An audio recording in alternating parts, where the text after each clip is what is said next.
ఇది కొత్తగా ఏం అనిపించదంట వాళ్ళకి. ఖురాన్ గురించి నిజంగానే మీరు ఒక క్రిస్టియన్లకు బోధిస్తామంటే మేము ఆల్రెడీ ఎక్కడో విన్నట్టుగాను ఉంది, మాకు పరిచయం ఉన్నట్టుంది. కారణం ఏంటంటే అది కూడా దేవుడే బోధించాడు కాబట్టి.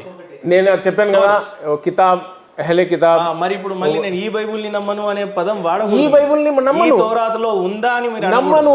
ఎందుకంటే సార్ ఏమంటున్నా అంటే, నేను అల్లా దేవుడు అని అంటే నేను నమ్మడానికి సిద్ధంగానే ఉన్నాను. కాకపోతే పూర్వపు గ్రంథాలలో ఆయన ప్రస్తావన ఆ భాషలోనే ఉంటది. ఎందుకు? అక్కడ ఆయన బోధించినటువంటి భాష వేరు. అప్పుడు భాషకి బట్టి మీరు ఒక పాయింట్ గుర్తుపెట్టుకున్నారా?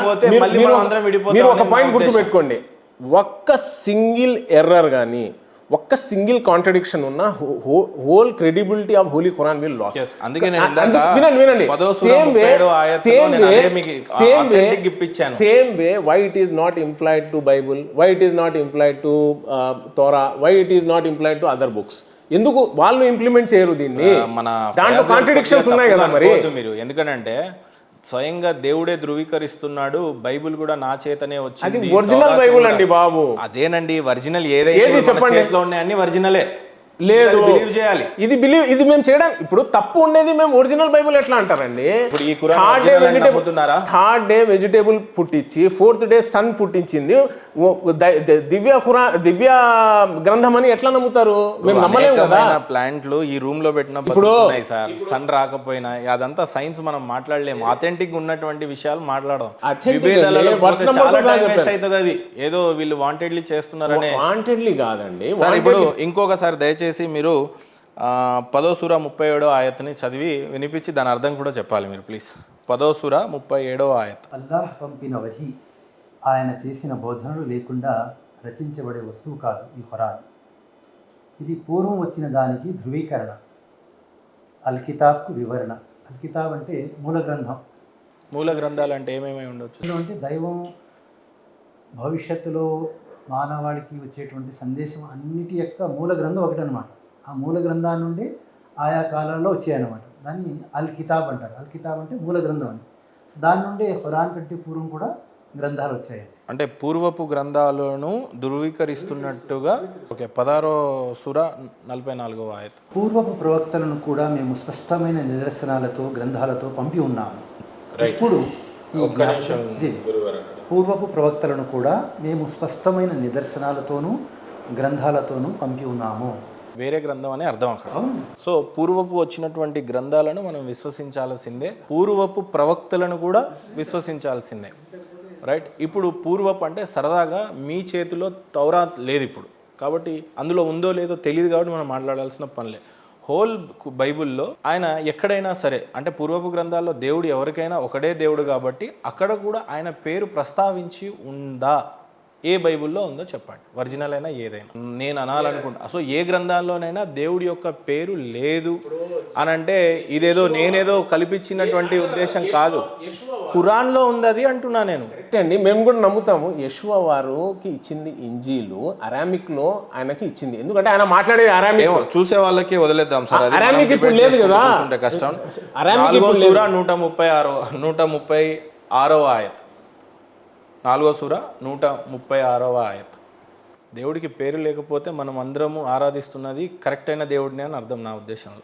లేకపోతే బైబిల్లో ఒక దేవుడు ఉంటాడు, తౌరాత్లో ఒకటి ఉంటాడు, ఖురాన్లో ఒక దేవుడు ఉంటాడు. సార్ ఇప్పుడు ఏమైందంటే నేను జర్మనీ వెళ్ళాను అనుకో, అక్కడ అజాన్ అవుతుంది అనుకో, జర్మనీలో అవుతుంది అనుకో, ఎందుకంటే వాళ్ళ భాష కదా, నాకు అర్థం కాదు కదా. నేను వెళ్ళాను, నేను గ్లోబల్. ఇప్పుడు నేను జర్మనీ కూడా వెళ్తాను, ఫ్రాన్స్ కూడా వెళ్తాను, నేను రష్యా కూడా వెళ్తాను. వాడు చెచెన్యా భాషలో ఏదో చెప్తుంటే నాకు అర్థం కాదు కదా. కాబట్టి దైవ ప్రవక్తకి యూనిఫార్మిటీ కోసము అరబిక్లో అవతరించి ఖురాను అరబ్బీనే మీరు ఫాలో కావాలని చెప్పేశారు. ఇంకా దాంట్లో అల్లా అని పేరు చెప్పేసరి మేము అదే ఫాలో అవుతాం. ఇంకా సింపుల్. లేదంటే ఇప్పుడు అజాన్ అవుతుంటే నాకు ఎలా తెలుస్తుంది? ఎవరో ఏదో చెప్పుకుంటారని ఇంకా నేను నమాజ్ చదవను. సో అదే యూనిఫార్మిటీ ఉంటే నేను ప్రపంచంలో ఎక్కడ వెళ్ళినా I don't have to worry. అజాన్ టైంలో నాకు అర్థమవుతుంది, నేను నమాజ్ చదువుకుంటా. దానికోసం సార్ 4వ సూరా 136వ ఆయత్. విశ్వసించిన ప్రజలారా, అల్లాహ్ను, ఆయన ప్రవక్తను, ఆయన తన ప్రవక్తపై అవతరింపజేసిన గ్రంథాన్ని, ఇంకా ఆయన దీనికి పూర్వం అవతరింపజేసిన ప్రతి గ్రంథాన్ని విశ్వసించండి. ప్రతి గ్రంథంలో అల్లా పేరు మీరు చూపించాలి. ఇప్పుడు మీరు అన్నంత ఈజీ కాదు సార్. చూపించాలి అంటే మీరు ఒరిజినల్ తీసుకున్నారంటే మేము చూపిస్తాము. ఒరిజినల్ లేదు కదా, వితండవాదం వితండ కాదండి. ఆథెంటిక్ రిఫరెన్స్ వినండి, వచ్చినటువంటి ప్రతి ప్రవక్తకి ఏ ప్రవక్తకి ఆ ప్రవక్తకి ఇచ్చి పంపించిన అని ఇందాక చదివించాను.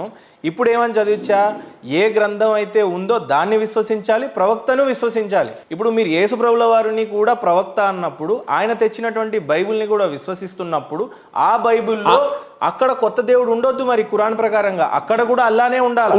మరి అది మీరు చూపియాలి. మేము ఏమంటున్నాము, మీరు తప్ప లేకపోతే ఇంకేమన్నా ఉందా ఏమో మీ డిస్కషన్ ఏంటో నాకు అర్థం కావట్లేదు. నేనేమంటున్నా, బైబుల్ వచ్చింది అరామిక్లో, గాస్పెల్ ఆఫ్ లూక్ ఉంది, గాస్పెల్ ఆఫ్ మాథ్యూ ఉంది, బుక్ అన్ని వేరే వాళ్ళది ఉన్నాయి. కానీ ఖురానే చెప్తుంది కదా సార్, పూర్వపు ఒరిజినల్ అండి, ఒరిజినల్ అంటే ఒరిజినల్ లేదు కదా సార్, ఒరిజినల్ లేదు కదా. ఇవన్నీ ఇప్పుడు ఒరిజినలే అంటారు, మళ్ళీ కాదు అని మీరే అంటారు. కాంట్రడిక్షన్ వద్దు. నేను కాంట్రడిక్షన్ చెప్పడం లేదు. నేనేమంటున్నా, ఖురాన్ ఒరిజినలేనా కాదా ఒకటే సూటిగా చెప్పండి. ఒరిజినల్. ఇప్పుడు ఎందుకంటే ఇది ప్రిజర్వ్ చేశారు. ఇప్పుడు ఉన్నటువంటి ప్రతి బైబుల్ ఒరిజినలా కాదా? కాదు. ఏమో మీరు నరకానికి పోతారేమో అన్న డౌట్. ఎందుకంటే అక్కడ ఖురానే బోధిస్తా ఉంది, ఉన్నటువంటి ప్రతి ప్రవక్త ఉన్నటువంటి ప్రతి గ్రంథాన్ని. ఒక్క నిమిషం ఇప్పుడు ఇది ఉంది కదా. లేదు సార్, ఇప్పుడు మీరు 4వ సూర 136 ఆయత లేదు, ఇది క్లియర్ కావాలి. ఒక్క నిమిషం, నేను ఏమంటున్నా, బైబుల్ క్యాథలిక్స్ ది వేరే సార్, వినండి, లేకపోతే ఖురాన్ లో ఉన్నది చెప్తాను. వినండి సార్, వినండి. మీరు బైబుల్లోకి పోకండి, మీ దగ్గర బైబుల్ లేదు తీయండి. ఎందుకు తెలియదు మీరు ఈరోజు బైబుల్? అది ఒరిజినల్ లేదు కాబట్టి నా దగ్గర లేదు. ఖురాన్ ఎందుకు తెలియదు మరి? నా దగ్గర ఒరిజినల్ ఉంది, ఇది మన ఉంది కదా, ల్యాప్టాప్ లో ఉంది నా దగ్గర. వినండి సార్, వినండి, మీరు డైవర్ట్ చేయొద్దు. నేనేమంటున్నా, సరే నేను డైవర్ట్ చేయట్లేదు, ఖురాన్ లో ఉన్నదే మీరేమన్నారు 4వ సూర 136 సార్. ఉండండి, first let me clear this one. See, original Bible ఉంటే క్యాథలిక్ ప్రొటెస్టెంట్స్ లోనే ఎందుకు ఇంత డిఫరెన్స్ ఉంది? అదే మీలో కూడా 4 జమాతులు ఉన్నాయి కదా. అరే సార్, ఉన్న వ్యక్తికి గ్రంథానికి వినరు సార్. మీరు వినరు. మీరు ఒక మైండ్ సెట్. నేను ఇప్పుడు చెప్పింది మీకు వినిపిస్తలేదా? నేను చెప్పేది వినండి కదా. గ్రంథానికి నాకు 2 నిమిషాలు సంబంధం. అదే నేను చెప్తున్నా, వినండి కదా. అదే మీరు టోటల్ వింటే మీకు అర్థమవుతుందండి. ఇప్పుడు ఖురాన్, ముస్లిమ్స్ లో డివైడ్స్ ఉన్నాయంటే దేని వల్ల ఉన్నాయి? ఖురాన్ గురించి లేదు. ఈ మన ఖలీఫాలు ఉన్నారు కదా. నెక్స్ట్ జమాత్ల గురించి కూడా నేను మీకు ప్రశ్నలు అడుగుతా, మీరు చెప్తారు. నేను చెప్తానండి, వినండి. Let me come. ప్రవక్తలు ఇప్పుడు డైవర్ట్ కి వెళ్తున్నారు, చక్కగా మాట్లాడుతున్నాం కదా. లేదు సార్, మీరు ఏమన్నారు, ముస్లిమ్స్ లో జమాతులు ఉన్నాయి అంటున్నారు కదా. ఖురాన్ గురించి లేవు. నేను అనలేదు అది. ఖురాన్ గురించి లేవు. వినండి, ఎందుకు ఇట్లున్నాయి సార్, వినండి సార్. ఇది ఒక్క పాయింట్ వినండి కదా, ఈ ఒక్క పాయింట్ వినండి. మన ముస్లిమ్స్ లో జమాతులు ఉన్నాయంటే ఖురాన్ గురించి లేదు. ఇప్పుడు వీళ్ళ దాంట్లో క్యాథలిక్స్ లో 73 బుక్స్ వీళ్ళు నమ్ముతారు. ప్రొటెస్టెంట్స్ వచ్చేటప్పటికి 66 బుక్సే నమ్ముతారు. వీళ్ళు ఓల్డ్ టెస్టిమెంట్లో 46 నమ్ముతారు. ప్రొటెస్టెంట్స్ 39, 7 వీళ్ళు నమ్మరు అసలు. జమాత్ వాళ్ళు స్వర్గానికే వెళ్ళారు అని చెప్పి మీరే చెప్తారు. నేను తర్వాత అది కూడా మీతో చదివిస్తాను, కొద్దిగా ఓపిక పట్టండి. వినండి సార్, ఏ గ్రంథాలు నమ్మాలి, ఏ ప్రవక్తలను నమ్మాలో అనే క్వశ్చన్ ని డైవర్ట్ చేసి 7 బుక్స్ బైబుల్లో ఇది కరెక్ట్ కాదని ప్రొటెస్టెంట్స్ తీసేస్తే మీరు క్యాథలిక్స్ 7 బుక్స్ కరెక్ట్ అంటున్నారు. మీకు చాలా ప్రాబ్లం అవుతుంది సార్. కారణం అది అందుకు కాదు, వ్యక్తిగతంగా ఖురాన్ని విశ్వసించే ఒక వ్యక్తి మీరు బైబుల్ కరెక్ట్ కాదు అని అంటే కరెక్ట్. ఇప్పుడు ఎర్రర్ ఉంటే ఎర్రర్ అని చెప్పలేము. అల్లాహకి విధేయుడుగా లేరు. ఎర్రర్ ఉంటే ఎర్రర్ రిటర్న్ ప్రశ్నిస్తున్నాడు అంటే ఇక్కడ అల్లాహ్ స్వయంగా చెప్తున్నాడు. ఇప్పుడు పాత ప్రవక్తలని గతంలో వచ్చినటువంటి ప్రతి గ్రంథాలని నమ్మమని అక్కడే చెప్తున్నారు. మళ్ళీ కాదు అని మీరు ఇక్కడ అంటే ఎర్రర్స్ ఉన్న దాన్ని ఏం చేయమంటారు? దీంట్లో ఎర్రర్స్ ఉన్నాయి లేదు అని మీరే అన్నారు. ఖురాన్ లో కాదు, బైబుల్లో లేదు. ఇక్కడ ఖురాన్ లో ఉన్నదాన్ని నమ్ముతారా లేదా? ఇప్పుడు అది ఒరిజినల్ అండి. మీరు లేదు, నేనేం కన్ఫ్యూజ్ చేయట్లేదు సార్. యాక్చువల్గా గురుగారు గూఫప్ చేసి 4వ సూర 136 ఆయత్ చదివి దాని యొక్క అర్థం చెప్పండి సార్. నేను కొత్త పుస్తకం ఇచ్చి చదువుమని అంటుంటే ఫయాజ్ భాయ్ నన్ను చంపేసేటప్పుడు నాకు తెలిసి. ఇప్పుడు నేనేమంటున్నా, బైబుల్ గురించి నేను మాట్లాడి మీరు ఖురాన్ ఎందుకు తీస్తారు? నేనేమంటున్నా, బైబుల్ గురించే తీయొద్దు అంటున్నా. దాంట్లో ఉండేది మీరు నమ్మాలి కదా.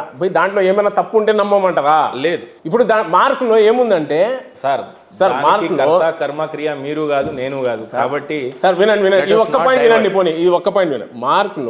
మార్క్ చాప్టర్ 16 గురించి మాట్లాడుతున్నాం. మార్కు కాసేపు ఆగండి.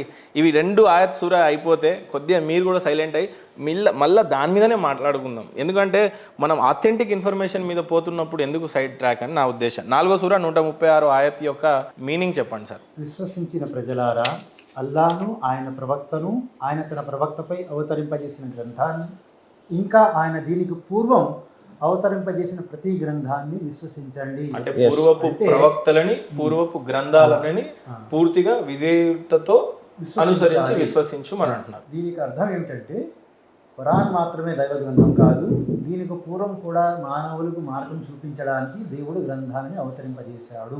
2వ సూర 213. ప్రారంభంలో మానవులంతా ఒకే మార్గం అనుసరించారు. అప్పుడు బ్రాకెట్లో తానే పరిస్థితులు మారాయి, అభిప్రాయ భేదాలు ఉత్పన్నమయ్యాయి. బ్రాకెట్లో ఉంది కానీ విజయం టెక్స్ట్ లేదు, అంటే అర్థం కాదు. స్టార్టింగ్ లో మానవులంతా ఒకే మార్గంపై ఉన్నారు. ఇప్పుడు చెప్పండి, అందరు ఒకే మార్గంలో ఉన్నప్పుడు ఇన్ని మార్గాలు ఎక్కడి నుంచి వచ్చినాయి? Yes. ఇన్ని మతాలు అక్కడ బ్రాకెట్ లో కూడా రాసేసారు. సూపర్ క్వశ్చన్ అండి, super question. Let me answer this. Super question. Right. అలాగే అన్నగారు మీరేదో చెప్పారు, 2వ సూర 17వ ఆయత్ 79. మీరు అడిగారు కదా ఒకే మార్గంలో ఉన్నప్పుడు ఇన్ని దేవుళ్ళు ఎట్లా వచ్చారని చెప్పారు కదా. ఒక ఎగ్జాంపుల్ తీసుకుందాం. ఒక్క నిమిషం, అది 2:79 అయిపోయిన తర్వాత ఇక ఆ తర్వాత విశ్లేషణ సార్ మీరు ఎంతైనా చెప్పొచ్చు. అప్పుడు నేను అంటుంది అది, నేనేదో ఆపేస్తున్నా అనుకుంటున్నాను.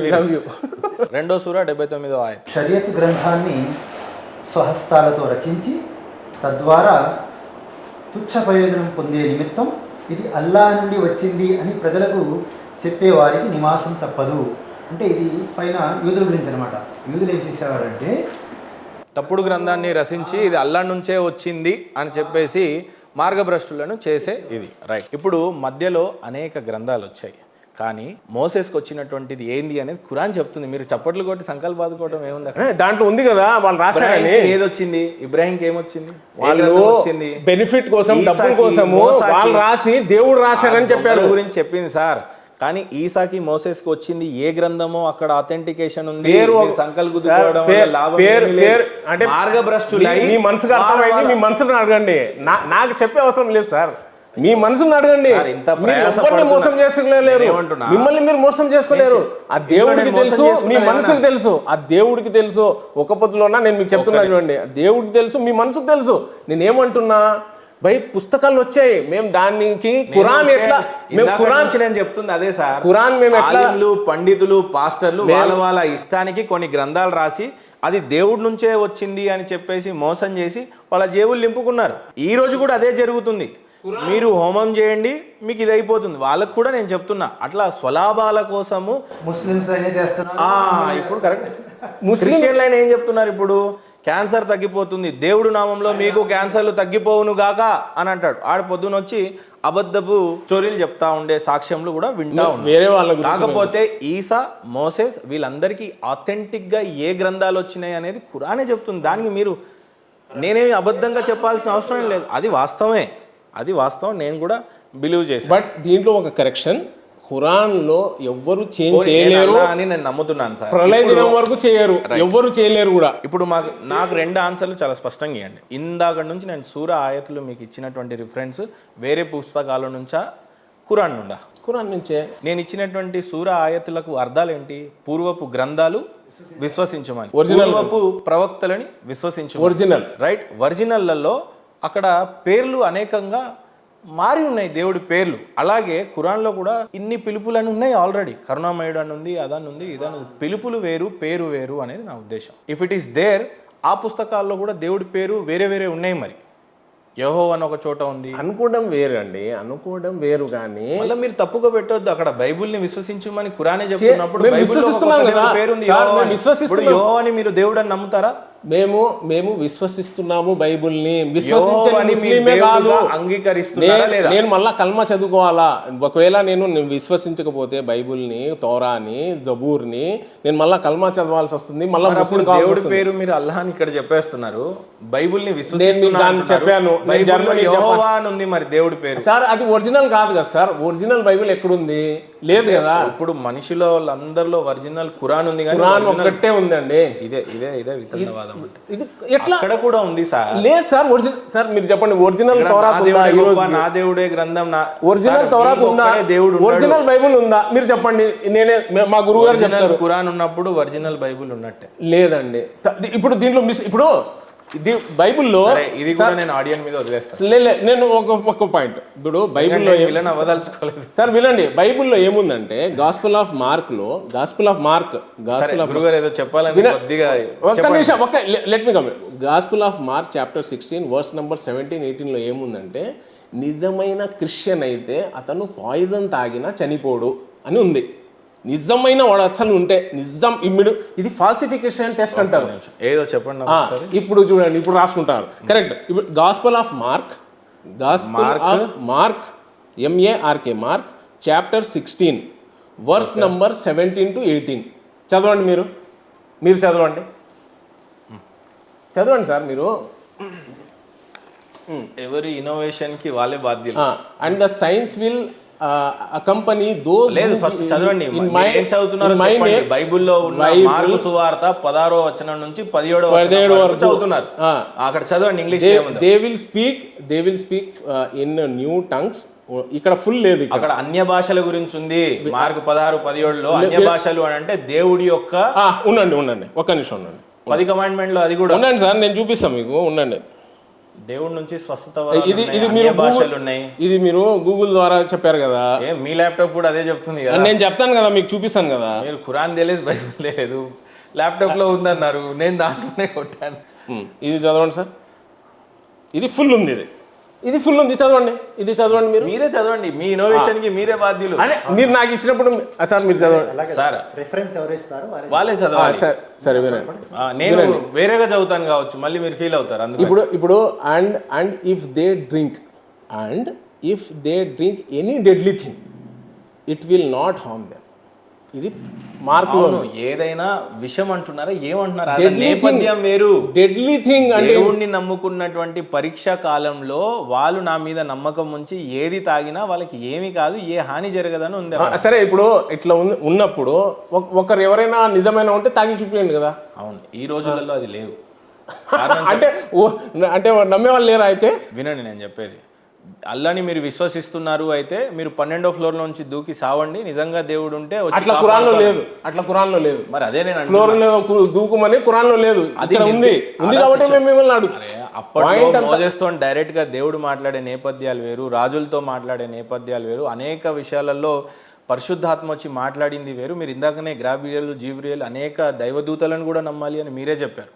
ఆ కాంట్రడిక్షన్ని పూర్తిగా చదవండి. నేను అంటుంది అది. పోనీ మీ దగ్గర ఒరిజినల్గా చేతిలో ఏదైనా బైబుల్ ఉండుంటే నేను చదివించాను. మీరు గూగుల్లో తీసి ఇచ్చారు, నేను కూడా గూగుల్లో తీసి ఇచ్చాను. అది మీ ఇటువంటి నేనేం మీకు సపరేట్ ఏం చూడలేదు. ఓకే, ఇది ఇప్పుడు మీ ముంగటనే కొట్టినటువంటి దాంట్లో నాకు ఒకటి వచ్చింది, మీకు ఒకటి వచ్చింది కాబట్టి చాలా నేను దాన్ని ఒప్పుకుంటా. హాఫ్ వచ్చింది, దీంట్లో ఫుల్ వచ్చింది. ఏదైనా దాంట్లో ఇంకా నొక్కితే అవి కూడా వస్తాయి. ఓకే, ఇప్పుడు ఇక్కడ ఏమని ఉందంటే you can read this verse in the Bible bible.com and Bible gateway అని ఉంది. పాపం ఆయన బాధ ఇచ్చాడు. In this verse Jesus describes signs that will accompany those who believe in him. దేవుళ్ళలో ఎవరైతే విశ్వసిస్తారో this sign includes casting out demons. ఇందాక మీరు అన్నారు చూడు, క్యాన్సర్ తీస్తారు, పారాలిసిస్ తీస్తారు, వాళ్ళ గురించి చెప్తున్నారు. అది కూడా కరెక్టే చెప్పింది, ఇది కూడా కరెక్టే. దాని కింద చదవండి. బైబుల్ని అనుసరించే వాళ్ళకి కొన్ని వరాలు ఉన్నాయి, మీకు కూడా ఉన్నాయి. ఇప్పుడు మీరు బోధిస్తూ ఉన్నారు ఖురాన్ని, గురుగారు బోధిస్తూ ఉన్నారు, ఆయనకు వరం ఉంది కాబట్టి బోధిస్తున్నాడు. అదే ఖురాన్ కూడా చెప్తుంది. మీకు ఆ వరం ఉండేదేందో చెప్పండి సార్, చదవగలరు సార్. అక్కడ ఉండే చెప్పండి, అక్కడ ఉండే చెప్పండి సార్. నేను ఏమంటున్నా, నేను చిన్నది ఓపిక వినండి, మంచిగా మీకు తెలుస్తుందేమో నా ఉద్దేశం, చూసే వాళ్ళకి కూడా అర్థమవుతుంది. హోల్ పాయింట్ ఇక్కడ ఏమంటే పాయింట్ ఏంటంటే ప్రేక్షకులు వదిలిపెడతాము. వినండి మీరు ఏమన్నారంటే ఖురాన్ ఏం చెప్పిందంటే, మీరు ఏమన్నారంటే ప్రవక్తలను నమ్మండి, డోంట్ మిస్లీడ్ గ్రంథాలను, డోంట్ మిస్లీడ్. ఇప్పుడు బైబిల్లో ఉన్నది what you have said is no, see what you have said is ఖురాన్లో రాస్తుంది బైబుల్ ఇతర గ్రంథాలని మీరు నమ్మాలి అని. కరెక్టా? మీరు ఇదే చెప్పారు. నేనేమన్నాను ఎస్ మేము నమ్ముతాము, కానీ అవి ఇప్పుడు ఒరిజినల్ షేప్ లో లేవండి, దాంట్లో చాలా మిక్స్ అయిపోయినాయి, ఎర్రర్స్ ఉన్నాయి. మీరే మీ ఓన్ పుస్తకం అనుకుంటున్నారు మీ వరకు. ఇప్పుడు అట్లా ఉంటే మీరు సమాజ హితం కోసము అయితే మీ దేవుడు మా దేవుడు అంతా ఒకటే, మన ఖురాన్ అని ఇలా మాట్లాడండి, అంతేగాని నేను ఆ బైబుల్ని నమ్మను అని ఇప్పుడు సార్ హితం మీకే అంటే వదిలేస్తున్నాను. లేదు సార్, ఇప్పుడు హితం అంటే ఇప్పుడు మీరు ఇచ్చిన ఎక్స్ప్లెనేషన్ చదవనియండి సార్ పూర్తిగా. చదవండి సార్, చదవండి. ఇప్పుడు ఇక్కడ స్పీకింగ్ ఇన్ న్యూ లాంగ్వేజెస్ అంటే నిజమైన క్రిస్టియన్ తెలుగులో చెప్పండి. అది స్పీకింగ్ ఇన్ న్యూ లాంగ్వేజ్ వినండి.